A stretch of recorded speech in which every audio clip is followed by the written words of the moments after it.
না এলে যে ছাড়বো না তার উপায় নেই। তার যে দুজন আছেন, একজন মঞ্চে আছেন, একজন মঞ্চের নিচে বসে আছেন। তিনি হলেন শ্রী সঞ্জয় পাল, চেয়ারম্যান ভূপেন্দ্র চন্দ্র দত্ত ভূমি ট্রাস্টের, এবং নিচে বসে আছেন দর্শক আসনে শ্রী প্রণব সরকার। এই দুজনই মাছুর বাঁধার মতো, মানে না এলে উপায় নেই, আসতেই হবে, কিন্তু আসতে আমারও ভালো লাগে। আপনারা আবার আমাকে আসার সুযোগ করে দিয়েছেন, আপনাদেরকে আমার সশ্রদ্ধ কৃতজ্ঞতা জানাই। মঞ্চে উপবিষ্ট বরিষ্ঠ অধ্যাপক ডক্টর জগদীশ গ্রহণ চৌধুরী মহোদয়, এতক্ষণ ছিলেন প্রফেসর ডক্টর শ্যামল দাস, এবং উপস্থিত আছেন ডক্টর দিবাকর দেব মহোদয়, ডক্টর পার্থবাবু, এবং আমি নিচে বসে খুব বিব্রত বোধ করছিলাম। নিচে এতজন বুধমণ্ডলী রয়েছেন, অনেকেই চিনি, কতজনের নাম বলবো। সামনে বসে আছেন শক্তিময় বাবু, আর এরা সকলেই রামকৃষ্ণ মিশনের সাথে অত্যন্তভাবে ঘনিষ্ঠ। ওইদিকে আছেন সন্তোষ বাবু, আর সুমন্ত বাবু, রতন বাবু, আরো অনেকেই আছেন। তাদের সকলকেই আমি সশ্রদ্ধ নমস্কার জানাই। সত্যিবাবু দেখুন এদিকে, প্রণাম করছি তো। আর আপনারা যারা আছেন, আপনাদেরকেও প্রত্যেককে আমার সশ্রদ্ধ নমস্কার। আজকে যারা পুরস্কার পাচ্ছ, যাদের এই সম্মাননা তোমাদেরকে জ্ঞাপন করছেন দৈনিক সংবাদ, তাদেরকেও আমার অনেক অনেক অভিনন্দন। এই অনুষ্ঠানে এলে আমার একটা কথাই বিশেষ করে মনে পড়ে, এই যাদের কাহিনী শুনছিলাম, যারা অত্যন্ত অপরিচিত। রবীন্দ্রনাথের কথায় বলতে গেলে, আনিলাম অপরিচিতের নাম ধরণীতে, পরিচিত জনতা স্মরণীতে। শেষের কবিতায় রবীন্দ্রনাথ লিখছেন, দৈনিক সংবাদ দীর্ঘ কয়েক বছর ধরে এই যে পরিচিত জনতার স্মরণীতে এই অনন্য সাধারণ একটি কাজ করে যাচ্ছেন। সেটি হচ্ছে অপরিচিত ব্যক্তি, কিন্তু যাদের আত্মপ্রত্যয় অন্যের কাছে আত্মপ্রত্যয় জাগানোর একটি সবথেকে বড় উদাহরণ, সেরকম কয়েকজন ছেলে মেয়েকে তাদের প্রতিভার স্বীকৃতি দিয়ে এখানে নিয়ে এসছেন, তাদের সম্মাননা জ্ঞাপন করছেন। এজন্যই আপনারা অনন্য সাধারণ। আর ঘোষক মহোদয়কে বলবো, তিনি একটু যদি সংশোধন করে নেন। তিনি একটু আগে বলছিলেন যে একজন মহামানব। আমার কি আকার আকৃতি কোনো কিছু থেকে মহামানব বলে মনে হচ্ছে? আমি অত্যন্ত সাধারণ মানুষ, আর অত্যন্ত সাধারণ মানুষ বলেই খুব আনন্দে থাকি। কেন জানেন তো? খুব বেশি উঁচু হলে পড়ে যাওয়ার ভয় থাকে, কিন্তু মাটিতে পা দিয়ে চললে পড়ার ভয় থাকে না। মাটিতে পা দিয়ে চললে অনেক বেশি আনন্দে থাকা যায়।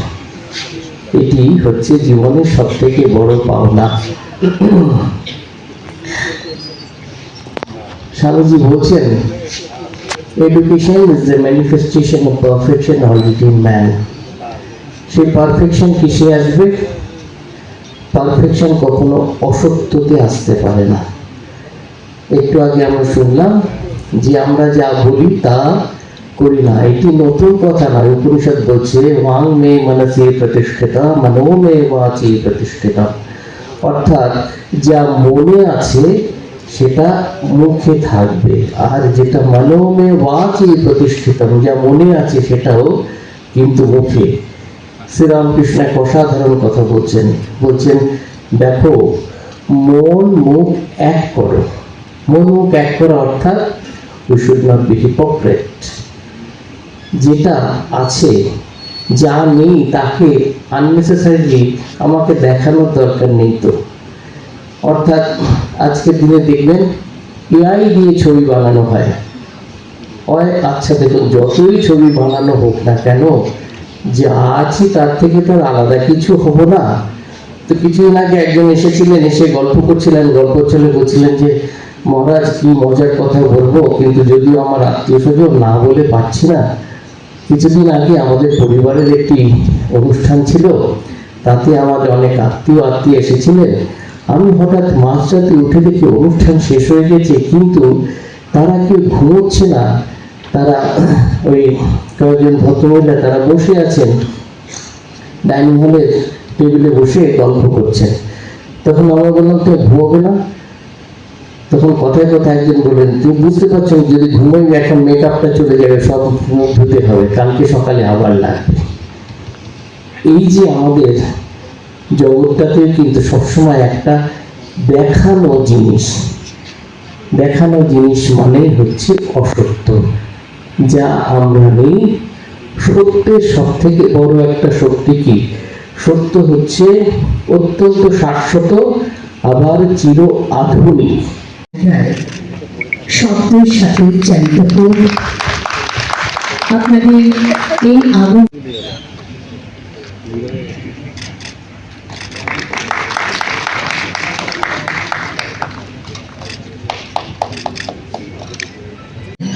এবারে আমাদের এই অনুষ্ঠানটিকে আরো সঙ্গীত মুখর করে তোলার জন্য আমাদের আজকের অনুষ্ঠানের উদ্বোধনী সঙ্গীত পরিবেশিত হবে। আর থাকার এই ছাত্রদের অংশ নিতে চলেছে, কিন্তু আমার কাছে এরা ৩৫ জন নয়, এরা একটি ৩৫টা সম্ভাবনা, ৩৫টা ভবিষ্যৎ, ৩৫টা আলোর প্রদীপ, যাদের সাফল্যে আলো আগামী দিনে আরো বহু মানুষকে পথ দেখাবে। প্রিয় ছাত্রছাত্রীগণ, আজ তোমাদের হাতে আমরা যে সম্মান তুলে দিচ্ছি তার কোনো গন্তব্য নয়, একটি তোমাদের যাত্রাপথের একটি ছোট্ট মাইলফলক মাত্র। তোমাদের সামনে আরো দীর্ঘ পথ রয়েছে, আর সেই পথে চলতে গেলে মনে রেখো, অভাব তোমাদের পরিচয় নয়, তোমাদের পরিচয় তোমাদের সাহস। তোমাদের জন্ম পরিস্থিতি তোমাদের ভবিষ্যৎ নির্ধারণ করে না, তোমাদের অধ্যবসায় তোমাদের বিশ্বাস করে দেয়। আর সবচেয়ে বড় কথা, কখনো নিজের স্বপ্নের সঙ্গে বিশ্বাসঘাতকতা করবে, কারণ পৃথিবীর এই ইতিহাস যত বড় পরিবর্তন এসেছে তার শুরু হয়েছে একজন মানুষের স্বপ্ন থেকে। আজকের এই অনুষ্ঠানে উপস্থিত প্রতিটি ছাত্রছাত্রীকে আমি বলতে চাই, তোমরা এই রাজ্যের গর্ব, তোমরা আগামী দিনের ত্রিপুরা, তোমরাই আগামী দিনের ভারত। বন্ধুগণ, ভারত আজ বিশ্বের অন্যতম বৃহৎ যুবশক্তির দেশ। আমাদের দেশের জনসংখ্যার প্রায় 65%, 35 বছরের নিচে। বিশ্বের বহু উন্নত দেশ যেখানে যুদ্ধ জনসংখ্যার চ্যালেঞ্জ দিচ্ছে, সেখানে ভারতের সবচেয়ে বড় সম্পদ তার তরুণ সম্প্রদায়। কিন্তু একটি প্রশ্ন আমাদের বিবেককে সাড়া দেয়, এই বিশাল যুবশক্তির প্রত্যেকের কাছে কি সমান সুযোগ পড়ছে কিনা? আজও দেশে লক্ষ লক্ষ ছাত্রছাত্রী এমন পরিবার থেকে আসে যেখানে উচ্চশিক্ষার একটি স্বপ্ন, কিন্তু সেই স্বপ্নের পথে সবচেয়ে বড় কথা অর্থনৈতিক বাস্তবতা। আজও এমন অসংখ্য পরিবার রয়েছে যেখানে একজন ছাত্রের কলেজে ভর্তি হওয়া মানে একটি গরু বিক্রি করা, বা জমি বন্ধক রাখা, কিংবা মায়ের গয়না বিক্রি করা। আমরা প্রায়ই শুনি শিক্ষা মানুষের মৌলিক অধিকার, কিন্তু বাস্তবতা হলো শিক্ষার সুযোগ এখনো সবার জন্য সমান নয়। দেশে বহু প্রতিভাবান ছাত্রছাত্রী রয়েছে যাদের মেধার অভাব নেই, অভাব রয়েছে শুধু সুযোগে। আর সেই কারণে মেরিট অ্যান্ড মিনস এই দুটো শব্দকেই আমরা একসঙ্গে উচ্চারণ করি, কারণ শুধু মেধা নয়, আর্থিক বাস্তবতাকেও আমরা গুরুত্ব দিতে হবে। একজন ছাত্রের প্রাপ্ত নম্বর তার যোগ্যতা বোঝাতে পারে, কিন্তু তার জীবনের সংগ্রাম বোঝাতে পারে। একজন ছাত্র 95% নম্বর পেয়েছে, এটা অবশ্যই প্রশংসনীয়, কিন্তু যে ছাত্র প্রতিদিন কয়েক কিলোমিটার হেঁটে স্কুলে গিয়ে 75% নম্বর পেয়েছে, তার বাড়িতে বিদ্যুৎ নেই, তার বাবা দিনমজুর, তার অর্জিত কোনো অংশ কম নয়। কিন্তু শিক্ষা কেবল তথ্য অর্জনের প্রক্রিয়া নয়, শিক্ষা হলো একটা সামাজিক ন্যায় বিচারের সবচেয়ে শক্তিশালী হাতিয়ার। Doctor B.R. আম্বেদকর একবার বলেছিলেন, education is the milk of lioness, whoever drinks it can grow। অর্থাৎ শিক্ষা এমন একটা শক্তি যা মানুষকে নিজের ভাগ্য নিজেই বদলাতে ক্ষমতা দেয়। বন্ধুগণ, আমাদের দেশের ইতিহাসে যত বড় সামাজিক পরিবর্তন এসেছে তার কেন্দ্রে ছিল শিক্ষা। যে পরিবার প্রথম একজন সন্তান উচ্চশিক্ষা লাভ করে, সেই পরিবারের পরবর্তী প্রজন্মের জীবনও বদলে যায়।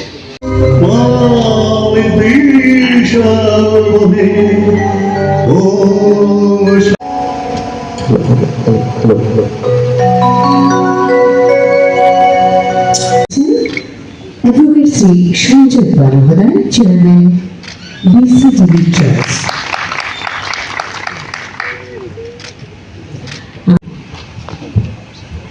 শিক্ষক, বিদ্বৎ ব্যক্তি, पूर्णमुदच्यते पूर्णस्य पूर्णमादाय ধনী ক্রেডিট কাউন্সিল স্যালার 2026। শুধুমাত্র এই বছর নয়, গত 2 বছর ধরে আমাদের सहनातु सहनो भुनक्तु सह वीर्यं करवावहै জেনারেল ম্যানেজার প্রফেসর দৈনিক সংবাদ ও নর্থ ইস্ট কালার্স ওনাকে অনুরোধ করবো আমাদের বরণ করে নেব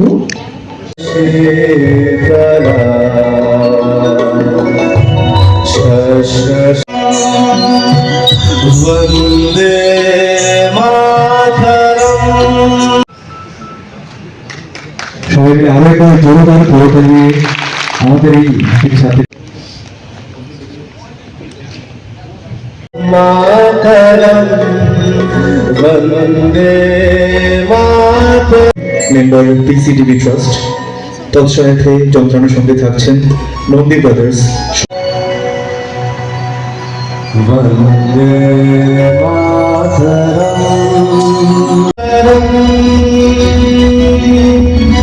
वन्दे অনুষ্ঠানের শুভ উদ্বোধন যেভাবে আমরা করি, প্রদীপ জ্বালিয়ে অনুষ্ঠান উদ্বোধন করবেন মঞ্চে আসেন সম্মানিত অতিথিরা।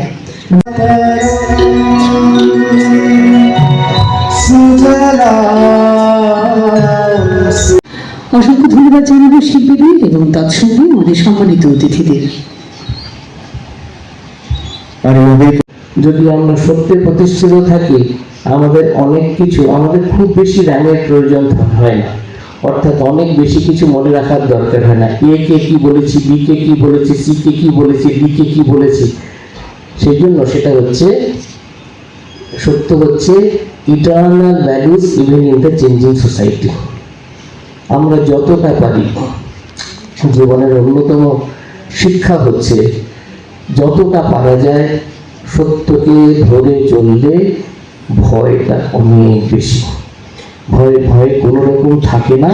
সেই ভয় থেকে একটি নিশ্চিতি পাওয়ার অন্যতম অস্ত্র হচ্ছে সত্যকে ধরে থাকা, আর তাতে নিজের আত্মসম্মান বোধ অনেক অনেক অনেক গুণ বেড়ে যায়।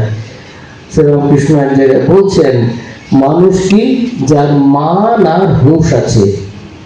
মান অর্থাৎ আত্মসম্মান বোধ, ময়াকার দন্ত ন আর ময়াকার মূর্ধন্য ন, দুটোর মানে হচ্ছে ময়াকার দন্ত ন অর্থাৎ মান, আত্মসম্মান বোধ আছে। যার আত্মসম্মান বোধ আছে তিনি আর একজনকে অসম্মান করবেন না। কারণ আত্মসম্মান এবং অহংকার এই দুটোর মধ্যে হচ্ছে ঠিক যেন সন্ধে হওয়ার আগে সূর্য, সূর্যাস্তের পরের সূর্য আর সূর্যোদয়ের আগের যে আকাশ, এই দুটো আকাশ প্রায় একরকম লাগে, কিন্তু দুটোর মধ্যে তফাৎ আলাদা। কিন্তু আত্মসম্মান আর অহংকারী এই ব্যক্তিদের মধ্যে তফাৎ হচ্ছে যার আত্মসম্মান আছে তিনি আর একজনকে কখনো ছোট করবেন না, আর যার অহংকার আছে তিনি আর একজনকে ছোট করেই বড় হবেন। এটি হচ্ছে তফাৎ। আর ময়াকার মূর্ধন্য কি, সেটা হচ্ছে পরিণতি বোধ, যেটা আমাদের শেখায় কোথায় কোনটা কোথায় থামতে হবে। কারণ আমাদের জীবনে আমরা অনেক সময় থামতে জানি না, কোথায় কতটা বলা দরকার। সেই জন্য যখন যেমন তখন তেমন, যেখানে যেমন সেখানে তেমন, যাকে যেমন তাকে তেমন। এই যে শিক্ষা, এই যে পরিণতি বোধ, সেটি আমাদের হুঁশ করায়।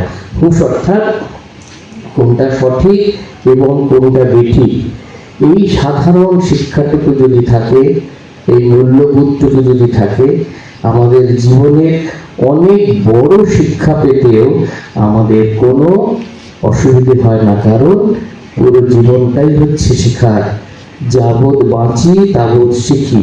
যে মেধাবী সে নয় যে প্রকৃত মেধাবী, মেধাবী সে যে অধ্যাবসায় এবং চেষ্টা দিয়ে তার শেষ অবধি তার নিজের লক্ষ্যে পৌঁছানোর জন্য অনেক পরিশ্রম করে এবং শেষ পর্যন্ত সে সফলতার শেষ হাসিটা হাসে। আমার এই সাফল্যের পিছনে আমার প্রথমত মা বাবা এবং স্কুল শিক্ষক শিক্ষিকা এবং আমার গুরুজনদের অনেক অবদান রয়েছে। সেখানে আমি বলতে চাই যে তারা যদি আমার পাশে না থাকতো তাহলে আমি এখানে আজ পৌঁছতে পারতাম না। প্রথমত আমি বলতে চাই যে আমার মাধ্যমিকে আমি 465 নাম্বার পেয়েছিলাম, কিন্তু আর্থিক অবস্থা এত ভালো না হওয়ার কারণে আমি বিজ্ঞান নিয়ে পড়তে পারিনি। তা নিয়ে আমার মা বাবার অনেক দুঃখ রয়েছিল, কিন্তু আজকে এই সাফল্য অর্জন করার পর আমার মা বাবার দুঃখ কিছুটা হলেও কমেছে, যা আমি বলে প্রকাশ করতে পারছি না। আর সাধারণত আমি চাই যে আমি একজন শিক্ষিকা হতে চাই, কারণ মা বাবার পাশে দাঁড়ানো আমার অনেক ইচ্ছা রয়েছে। মা বাবার সাথে বলা অনেক কথা রয়েছে যেগুলো সাধারণ পরিবারের মেয়ে হিসাবে আমি একজন অনেক অভাব অনটনের মধ্যেই বড় হয়েছি। আর সেখান থেকে বলতে গেলে অনেক পরিশ্রমের পর আমার মা বাবা আমাকে আজকে এই জায়গায় পৌঁছাতে সাহায্য করেছে। আর এটাই আমি বলতে চাই। নমস্কার। আবারও পূজাকে স্মারক, শংসাপত্র, স্কুল ব্যাগ, একটি চারা গাছ সহ একটি চেকের রেপ্লিকা তুলে দেওয়া হচ্ছে। লংতরাই গুঁড়ো মশলা হোক বা সর্ষের তেল, আমার দেশের প্রোডাক্ট, দেশের স্বাদের আনন্দ। লংতরাই, লংতরাই, রান্নায় তোমাকে চাই।